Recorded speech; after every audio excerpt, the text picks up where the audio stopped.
Olá,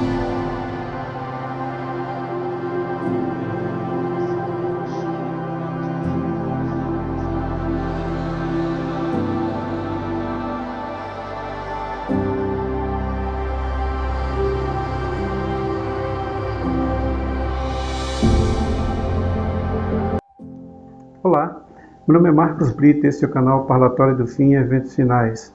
Nós iremos tratar hoje sobre um assunto que está muito em voga nas mídias, principalmente na internet, quer seja através dos canais do YouTube ou na mídia como um todo.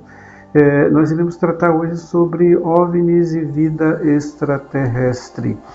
Haja visto que há uns 10 dias atrás, aproximadamente, o telescópio James Webb foi lançado com sucesso e entrada em operação e já enviou as primeiras 7 fotos, pelo menos a NASA já divulgou as primeiras 7 fotos do telescópio. São fotos com bastante nitidez que no final do vídeo nós iremos apresentar para vocês. Mas o nosso ponto também é saber se existe realmente vida extraterrestre, se existe, e a Bíblia fala sobre a criação de todas as coisas e Deus como Criador único. Onde que se encontra essa referência na Bíblia? E é essa informação que nós iremos esquadrinhar através desse vídeo. Vamos comigo pelas páginas da Bíblia.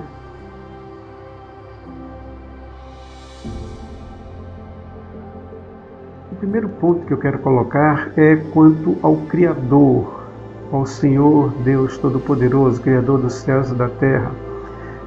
Aquele que sempre existiu e sempre vai existir, porque Ele não tem início, nem meio, nem fim. Ele é eterno, Ele vive de eternidade em eternidade.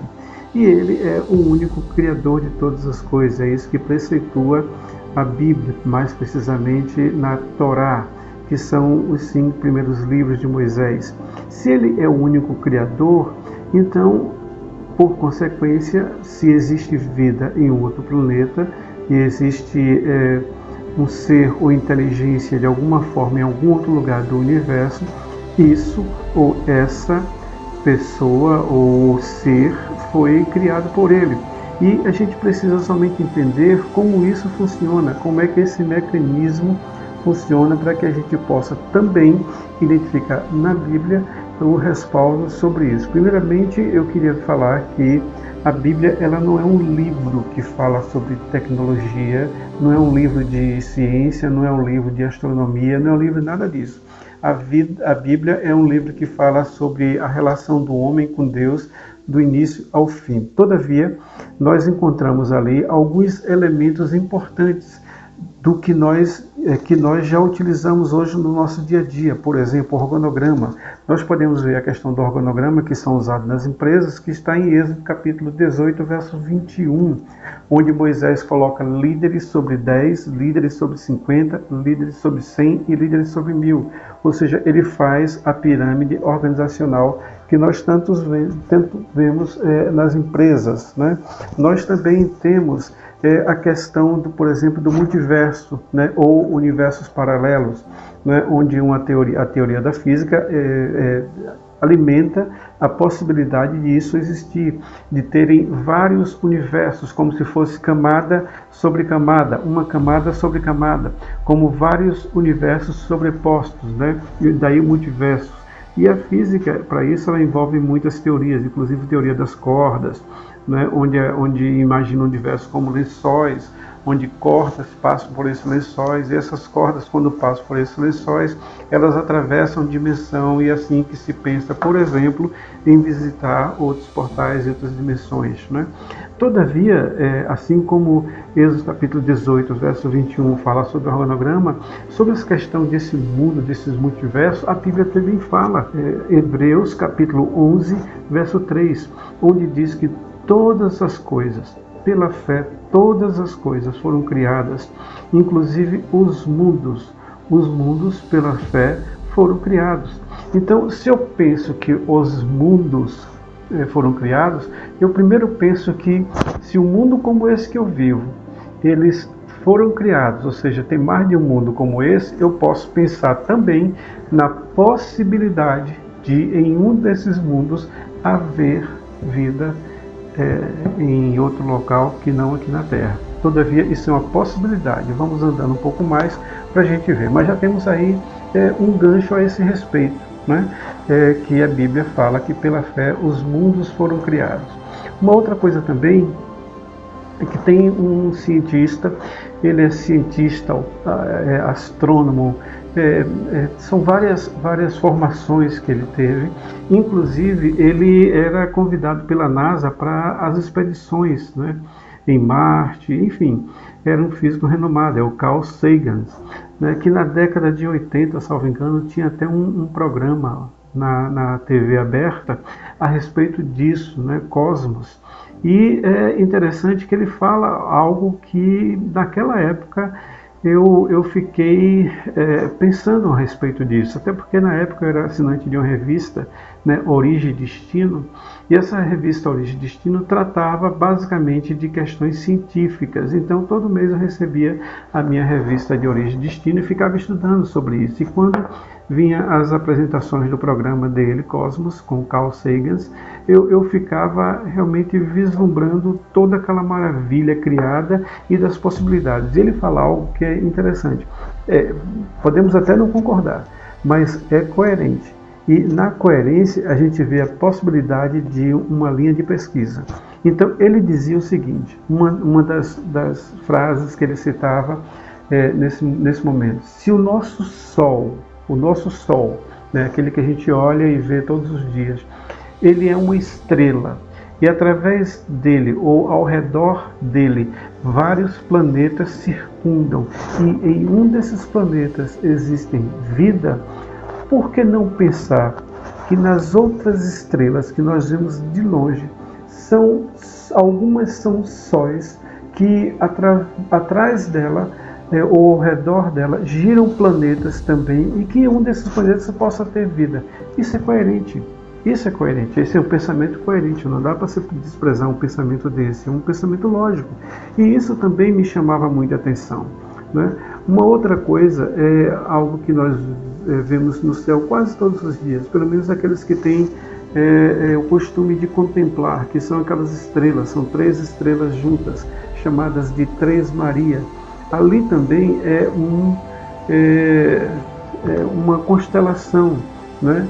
Onde essa constelação ela fica dentro de uma nuvem, né, chamada nebulosa de Órion, porque essas estrelas são 7 estrelas que formam essa nebulosa de Órion. Elas estão dentro dessa nuvem, e nessas 7 estrelas tem as 3 estrelas que é chamado de cinturão de Órion, e nesse cinturão de Órion existem essas 3 estrelas que nós chamamos de Três Marias. Só que essas 7 estrelas elas formam um caçador. Então Órion é também tido como a constelação do caçador. E Órion apresenta ou aparece na Bíblia em alguns lugares. E a coisa que a gente pergunta é por que naquele tempo, isso é, no Antigo Testamento, já se sabia da existência de uma constelação chamada Órion e o que ela fazia. Vamos ver.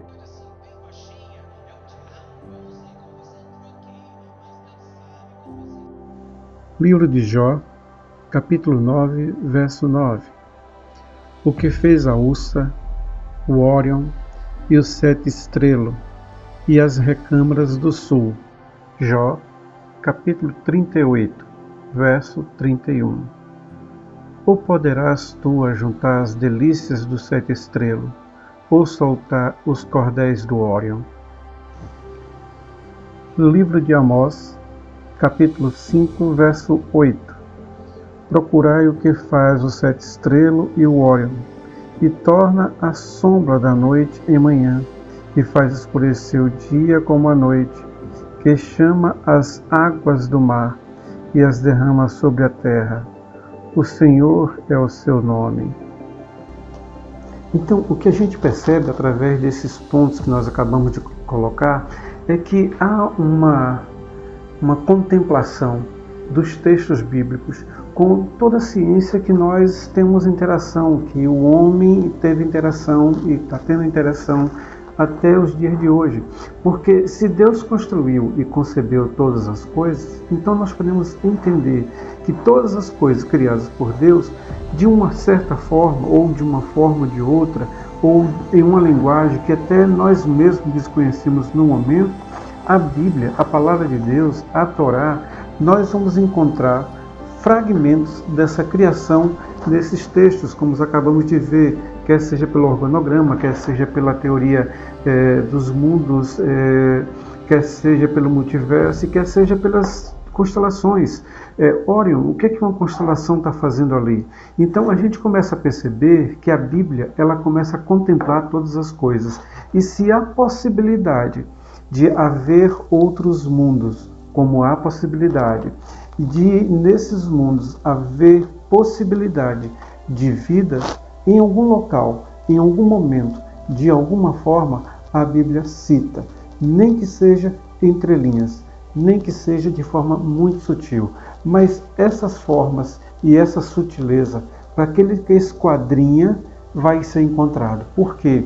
A Bíblia também diz que a glória de Deus é esconder as coisas e a glória do homem é esquadrinhá-las. Então, toda vez que nós esquadrinhamos a Bíblia em busca de alguma coisa com sinceridade de coração, nós vamos encontrar. Haja visto que a arqueologia bíblica começou dessa forma. Durante muito tempo, alguns pesquisadores, até de forma informal, eles buscavam na Bíblia a comprovação de algumas coisas dos textos bíblicos. Então, se na Bíblia falava que em uma determinada região tinha um determinado monumento, tinha uma determinada civilização, então eles iam no local onde a Bíblia citava para ver se aquilo que a Bíblia estava dizendo era verdade mesmo. E o nível de acerto foi tanto, ou seja, 100% de acerto, que hoje, quando se quer saber alguma coisa da história onde há uma narrativa bíblica, ele vai na Bíblia, vê onde é que fica, identifica os pontos e vão atrás. Então, aquilo que serviu como esquadrinhamento para comprovação da veracidade da Bíblia, hoje a Bíblia se torna uma bússola, um indicador de onde pode ser encontrado determinadas coisas.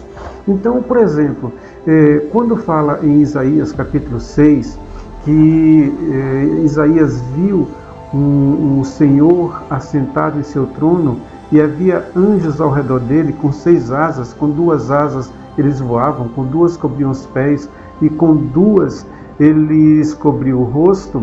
Isso é fácil de identificar, porque Isaías começa assim, no ano em que morreu o rei Uzias. Então você vai na história, procura o rei Uzias e você vai encontrar um rei Uzias na história, não na história bíblica, mas na história humana. Você vai encontrar um rei Uzias. E se você for esquadrinhar na história atrás de Isaías, você vai encontrar uma pessoa chamada Isaías, um judeu que era contemporâneo desse rei e que profetizava muitas coisas. Então você começa a perceber como a Bíblia ela entrelaça com a história, puxando a história para ser a própria testemunha daquilo que ela narra. Então as narrativas bíblicas estão com base, ou baseadas, ou fundamentadas na própria história da humanidade, porque a história da humanidade é tecida por um Deus criador de todas as coisas, dos céus e da terra.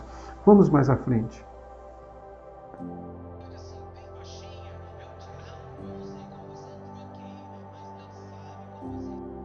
No Salmo 147, que nós acabamos de ler, nós vemos o quão grande Deus é e quão ciência Ele tem de todas as coisas criadas, até porque foi Ele que criou todas as coisas.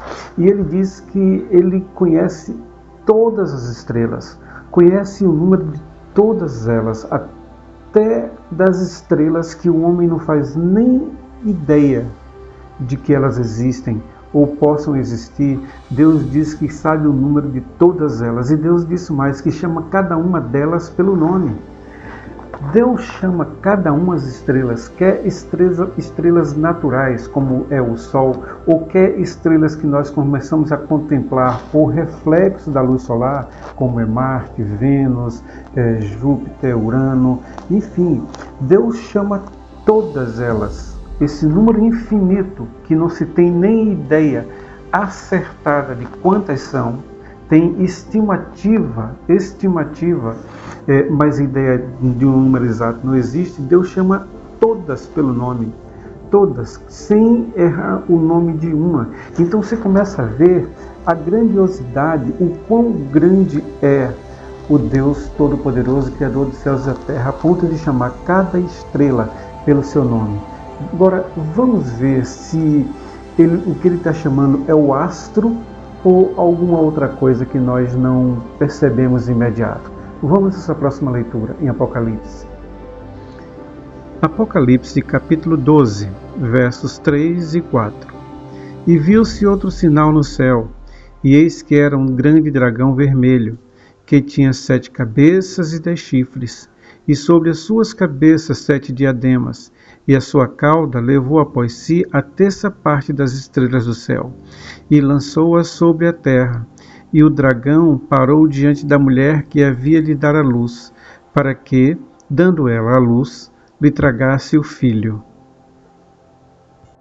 Em Apocalipse capítulo 12, verso 3 e 4, nós vemos uma associação muito interessante, uma associação onde estrelas são associadas com anjos, porque aí está falando no momento em que haverá um conflito, uma guerra no céu, no mundo espiritual, no mundo celestial, não na terra, mas no céu, entre Miguel e seus anjos contra Satanás e seus anjos. E diz que Satanás, na figura do dragão, ele com a sua cauda arrebanha 1/3 das estrelas do céu e lança na terra. Será que são estrelas mesmo? Na verdade, quando a gente vai vasculhar esse versículo e esquadrinhar, nós vemos que não são estrelas, são os anjos que Satanás conseguiu tirar de Deus, tirar dos céus, que vivia na plenitude diretamente com Deus, tirar de lá e lançar aqui no mundo, na terra. E são esses anjos, esses demônios, que são os causadores de muitas das atrocidades, das destruições que existem no mundo hoje. Então nós vemos aqui uma associação muito interessante no que diz respeito a anjos e estrelas. Anjos e estrelas. Então nós começamos a perceber que quando nesse versículo 3 e 4 de Apocalipse 12, ele fala sobre estrelas, na verdade ele está falando sobre anjos. Agora, eu quero voltar e lermos juntos o que diz respeito a Jó, capítulo 1 e capítulo 2. Vamos lá.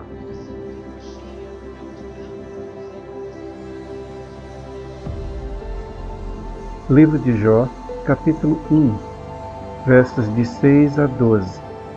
E no dia em que os filhos de Deus vieram apresentar-se perante o Senhor, veio também Satanás entre eles. Então o Senhor disse a Satanás: de onde vens? E Satanás respondeu ao Senhor e disse: de rodear a terra e passear por ela. E disse o Senhor a Satanás: observaste tu a meu servo Jó, porque ninguém há na terra semelhante a ele, homem íntegro e reto, temente a Deus e que se desvia do mal. Então respondeu Satanás ao Senhor e disse: porventura temes Jó a Deus de balde? Porventura tu não cercaste de bens a ele, a sua casa e a tudo quanto tem? A obra de suas mãos abençoaste, e o seu gado se tem aumentado na terra.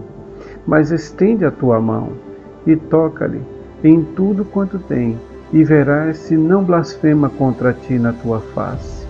E disse o Senhor a Satanás: eis que tudo quanto ele tem está na tua mão, somente contra ele não estendas a tua mão. E Satanás saiu da presença do Senhor. Livro de Jó, capítulo 2, versos de 1 a 7. E vindo outro dia em que os filhos de Deus vieram apresentar-se perante o Senhor, veio também Satanás entre eles apresentar-se perante o Senhor. Então o Senhor disse a Satanás: de onde vens? E Satanás respondeu ao Senhor e disse: de rodear a terra e passear por ela. E disse o Senhor a Satanás: observaste o meu servo Jó? Porque ninguém há na terra semelhante a ele, homem íntegro e reto, temente a Deus e que se desvia do mal. e que ainda retém a sua sinceridade, havendo-me tu incitado contra ele, para o consumir sem causa.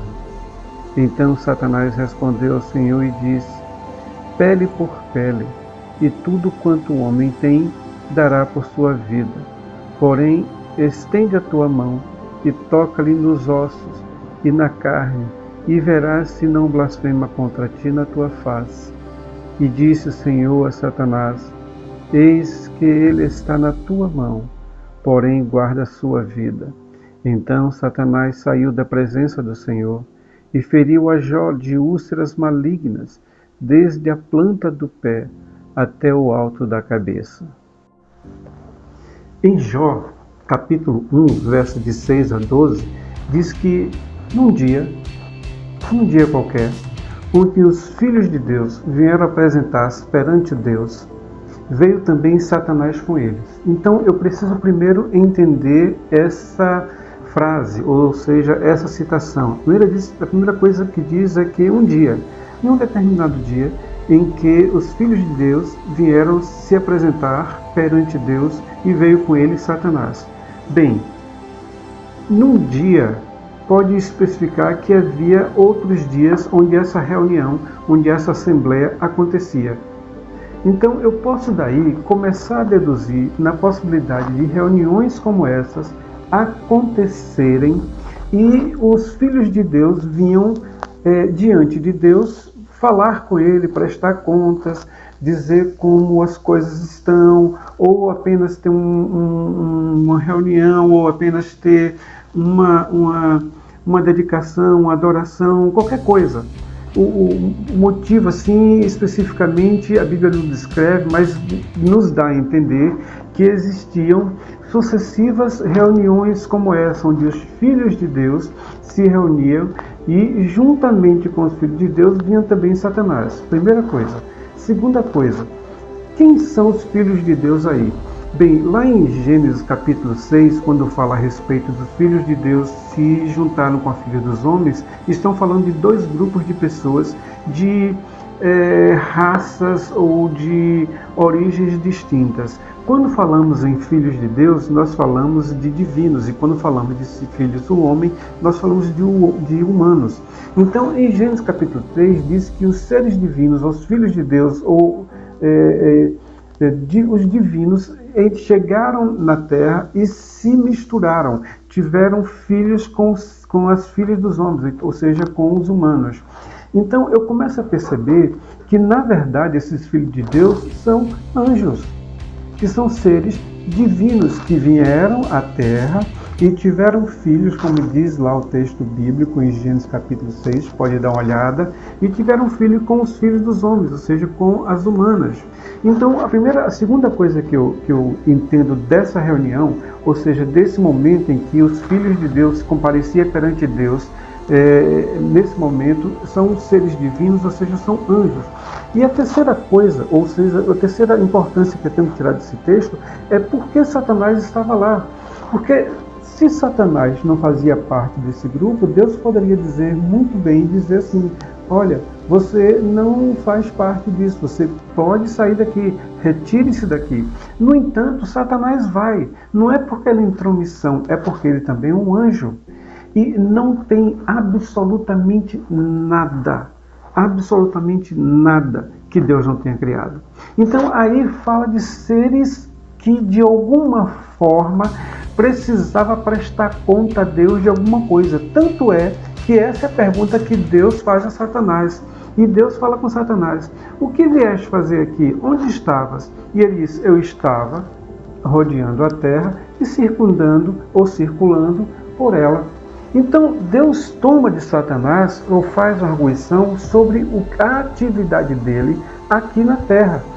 Dessa forma eu posso entender que, de algum jeito, isso eu estou no campo da possibilidade, mas eu posso entender que essa mesma pergunta era feita para todos, porque todos estavam ali pelos mesmos motivos. Uma prestação de contas, ou seja, dizer aquilo que eles estavam fazendo, porque eles eram estrelas, eles eram anjos. E como Satanás é que reinava nessa terra e continua reinando, e Jesus Cristo disse isso, está no texto bíblico, o meu reino não é desse mundo, esse reino aqui pertence a outro, ou seja, a um anjo chamado Satanás, eu posso muito bem entender que esses outros anjos que se reuniam diante de Deus eram também reis e príncipes em outros mundos, com uma pequena diferença, que os demais continuavam sendo filhos de Deus, não havia caído, e Satanás havia caído, e por isso que ele não é chamado de filho de Deus, e chamado de Satanás. Agora, vamos pontuar o capítulo 2, porque há um link entre o capítulo 1 e o capítulo 2, dando base a isso que eu estou dizendo. Vamos lá.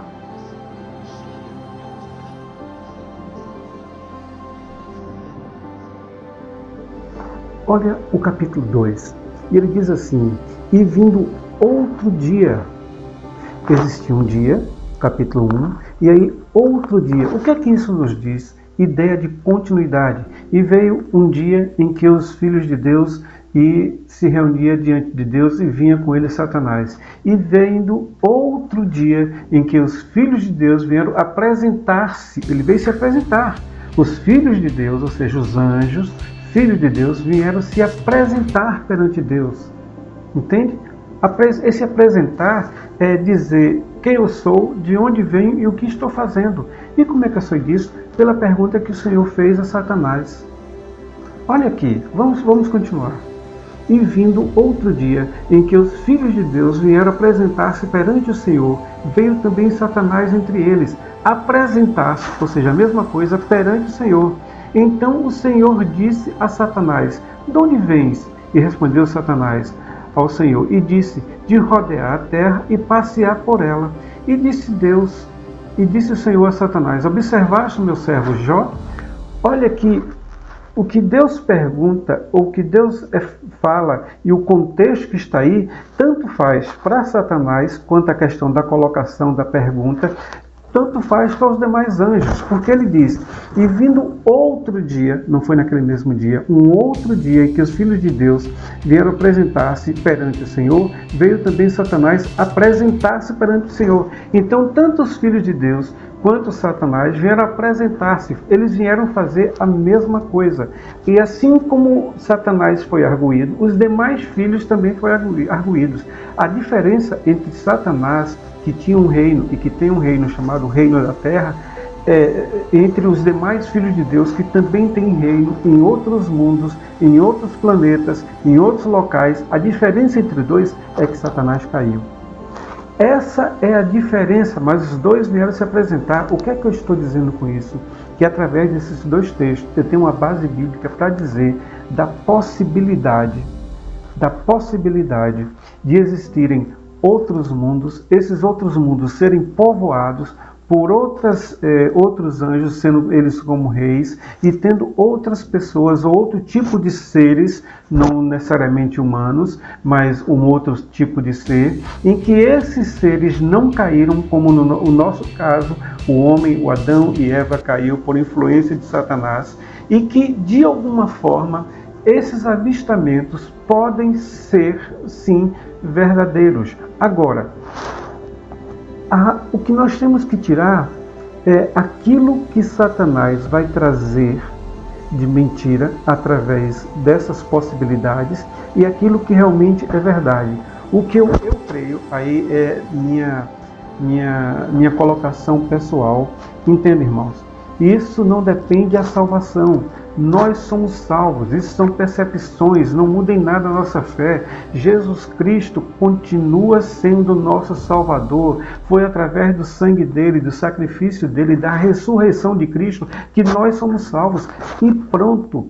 O resto são possibilidades, teorias, esquadrinhamento da palavra, que o Senhor manda que nós esquadrinhemos a palavra, para que nós tiremos conclusões sobre tudo o que está acontecendo. Os jornais estão cheios de de notícias de avistamento, os telejornais também, pessoas estão filmando. O que eu tenho que saber é o que é isso, o que é que está acontecendo. De alguma forma, a Bíblia contempla essas possibilidades, e o que eu cheguei à conclusão é que sim, contempla essa possibilidade. Agora, o que é que eu vou ter para diferenciar o que é verdade e o que é mentira? Eu creio que vai haver o arrebatamento, eu creio. E no arrebatamento, muitas e muitas e muitas milhares de pessoas vão sumir em todo o mundo. Muitas. Inclusive, túmulos serão abertos e as pessoas irão ressuscitar, sim. E o grande engano é que a mídia, o anticristo e todos que não acreditam em Deus vão proliferar a falsa ideia que todos que foram arrebatados, na verdade, foram levados por discos voadores ou por seres extraterrestres ou por coisas assim.